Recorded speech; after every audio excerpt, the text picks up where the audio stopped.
Good morning. This is Mulpuri Prasanna once again coming right in front of you to give you a beautiful description of a poem, Ozymandias. I hope all of you are ready. Let's just get into the poem. A king of nothingness is before you. Hi friends, a very good morning from me. This is Mulpuri Prasanna once again in front of you. So today I am going to deal with a very important segment and a very serious poem, right? Before releasing the name of the poem, let me give you a small indication that in this world nothing is permanent. Man is mortal. His deeds remain forever and we talk about them forever. So this is what we speak about today. So the immortality of a person is deeply discussed, and the immortality of the deed, the reminiscence which are left out, the marks that we leave in this world become immortal. Whether you be in this world or the minute that you leave this world, people cherish the name of a person just with the remains of the deeds that they do, the mark that they leave on this world. This is the main theme of the poem, which is being discussed in the poem Ozymandias, written by P.B. Shelly. So I needn't explain to you once again the write-ups or the writings of the era of Romanticism. The age of Romanticism remarkably discusses or tells you about the then industrialization which has made the people public to speak about the monarchy, to speak about the rulers, to speak about the people those who are ruling. So everything is written, and the impact of the writings or the impact of the circumstances made these writers to push up the themes into their poems. So this is what P.B. Shelly also has done and tried to depict through his poem Ozymandias. And running through the lines of Ozymandias literally makes the person to think it's a reflection of the poem on us. The metamorphical discussion of the poem literally tells how we should not be and how he was ages back, and how the king was, and what has happened to his statue. How it is lying down in the deserted place with nobody's attention. And nobody is bothered about his trunkless body. And nobody is bothered about his head. Nobody is bothered about the sculptor. And nobody is bothered about what is being sculpted on his statue. But only the thing is, his deeds, his way of life, the way how he scorned the people, the way how he turned his wrinkled lip towards the poor people is just remembered for ages and ages and ages. And this is what the poet tried to depict in his 14 lines sonnet. And what do I mean by sonnet? It is a 14-line poem which has some kind of rhyming scheme. So this is what the poem also describes in lines.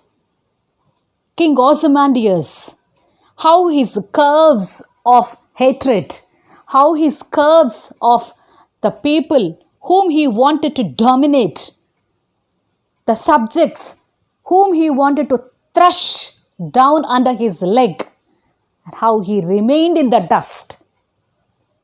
At the end, no one is even bothered to see The monarchy doesn't continue after the person passes away. That's why you can relate we have to relate that kind of behavior, that kind of this thing. Why we people have shifted to different kinds of methods like democracy, equality, fraternity, brotherhood. All these things are born out of that monarchical attitude of people. So people are no more authorized or no more can bear the authority of any other person. So this is why we have brought so many reforms.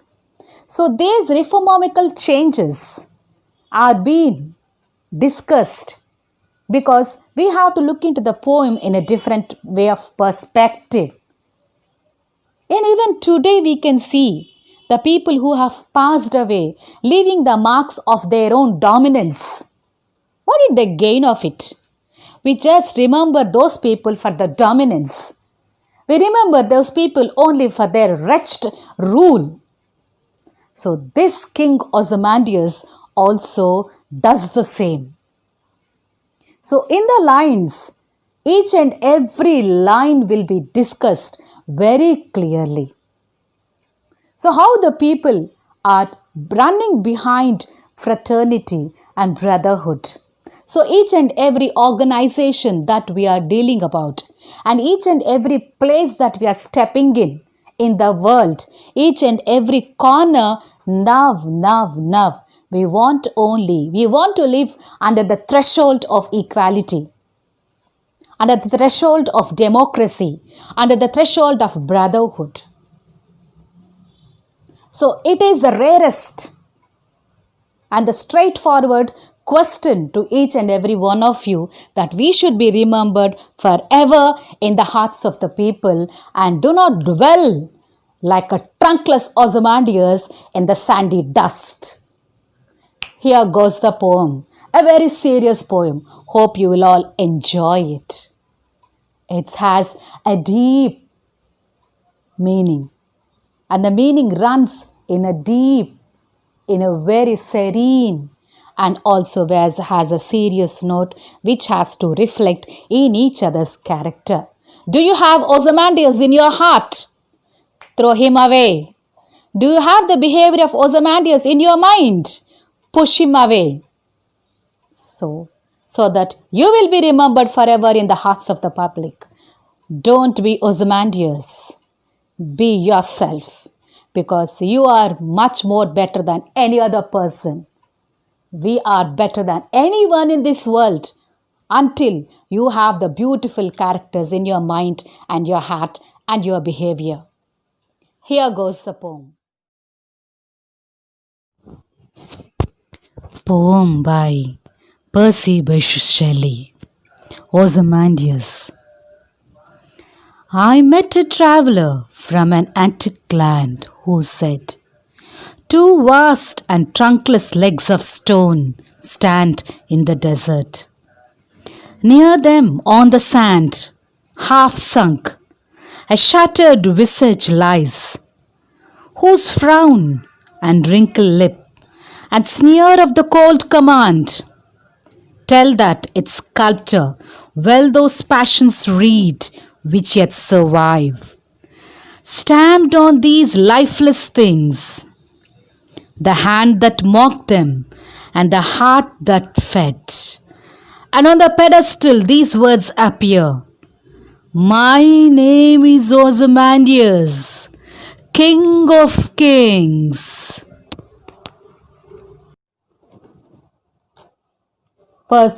Shelley was one of the major English Romantic poets.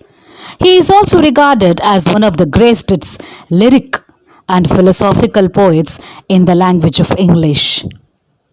Now coming to the themes of the poems which were written in the Romantic era are relentless boarding, rebellion against authority, visionary imagination, interchange with nature, the pursuit of ideal love, an untamed spirit ever search of freedom.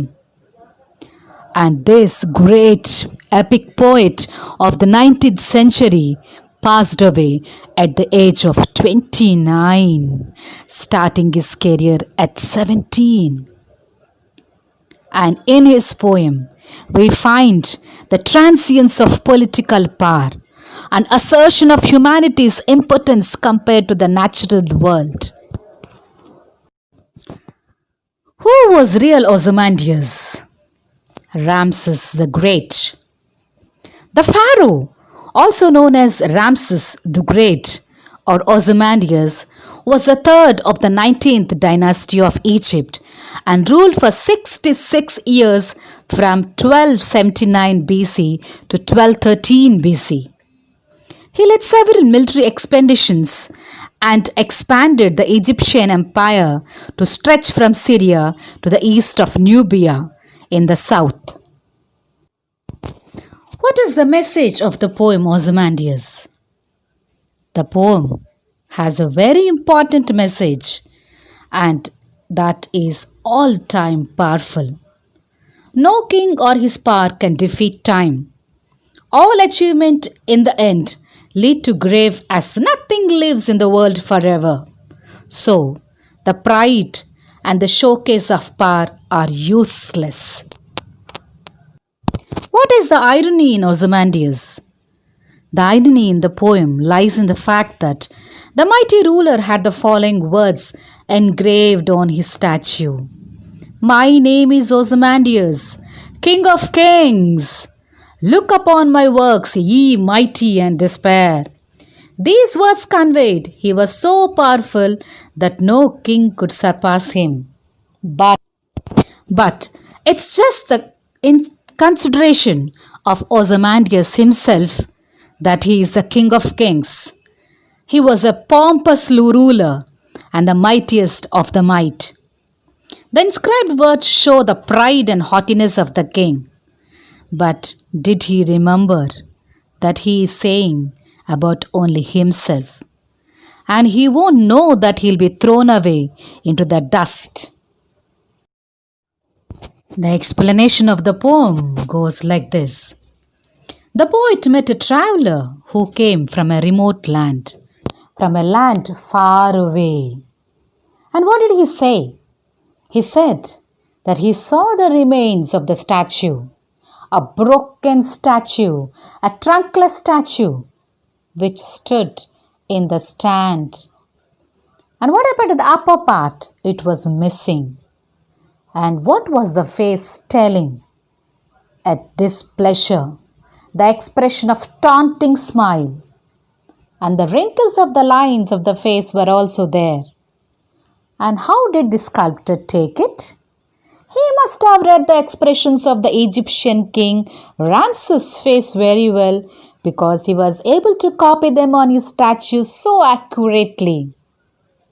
And these expressions continue to exist even after the king's death through his lifeless statue. Where will the lives given attitude go even after the person's death? Even the person dies, the expression leaves the mark on the face. The person who is closely related with the person, and when he passes away, the picture of the person and the attitude of the person will be photocopied in the brain. No moment we remember the person, that photocopy reflects the attitude of the person who left the world. Is it not so, friends? So the photocopy of this Ramses the Great was registered in the sculptor's mind, and he has brought out the statue in such a way that all the wrinkles are expressed or sculpted very clearly on the stone. And this is what is being told by the leader or the traveler from the remote land to the poet. And what are these expressions? Cold, without having any feelings for others. When do you call a person cold? When you shake your hands cold, without any feelings, you shake your hands cold. And what do you mean by sneer? a facial expression of scorn or hostility in which the upper lip may be raised. When you raise the upper lip, that means you are not happy with your people in and around. And when will your forehead collect the wrinkles? When your expressions are scorn. And when you don't have proper attitude towards the opposite person. When you have anger, when you have displeasure, all these wrinkles are collected. And this is how the king's face is being sculpted by this great sculptor. So this is the great interpretation of the first few lines. And these printed, engraved, and the stamped expressions are copied and are told to the readers perfectly in the lines of the poem, in the spoken lines. And now, on the pedestal of these words appear, "My name is Ozymandias, King of Kings. Look upon my works, ye mighty and despair." And what does this mean? At the base of the statue, what is written? "Look upon my works and look upon, I am the King of Kings." What did he introduce himself as? Is he the most powerful king he is boasting upon? He ordered all the powerful kings of the world to look at his huge statue and belittle in front of the mightiest king, Ozymandias. And the poet says that now nothing else than this engraving remains. Why? Because the statue is broken down. Where is it lying? It's lying in the sand. It's lying in the dust. It can be just kicked away. No one will realize because this person is not that good. He did not impart his attitude or his ruling with love, but just he spread his power among his subjects. And the vast desert stretched all around and it seemed to be endless. And the broken pieces could be seen lying around. And the statue of the great king Ozymandias was nowhere to be seen now. And this is what the Ozymandias reflects. And this sonnet, a poem of the 14 lines, and the first 8 form of the octave, and the next 6 of the sestet. It tells you about the greatest lesson that we have to learn. The ruined statue tells it that we can correlate our lives. It's just only the monuments will speak about the person, is it? No. It's about the deeds of the persons we'll speak about. And what is the foolish desire? Immortalizing himself by erecting a statue? No way.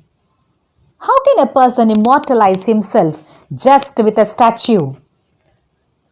You have to immortalize yourself with your deeds, with your actions, with your attitudes, just by himself.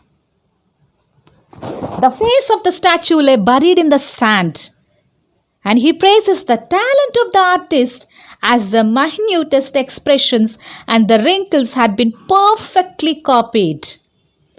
It is the greatness of the sculptor, not the person. And as explained above, what will the engraving tell about on the platform? It just reflects the pride and arrogance of Ozymandias. And the engraving is a mockery at the pride and the ego of the king. And now, today, after the passage of so many centuries, finally there is no trace of the king's accomplishment in the vast stretch of the desert. So this is what we have to learn from this poem. That we have to live in our deeds. We have to live in our actions. We have to live a life for human. First, we are humans. Then you have your raised pedestal growth depending upon your behavior towards others. This is the greatest lesson that we have to live and we have to learn. Only then your name will be engraved in the list of the highest of the high. And only then your name will be engraved in the hearts of the people, leaving you the great, leaving you the greatest in the history of the world. You will not be remembered anymore like Ozymandias, the king who is deserted in the dust as broken pieces, lying around, uncared. So friends, we have lot to learn from this poem. So that's all for today. And coming up with the glossary of the poem in the scroll through. And I remain Mrs. Prasanna Raj, once again with another character sketch, describing and deciding and sculpting through.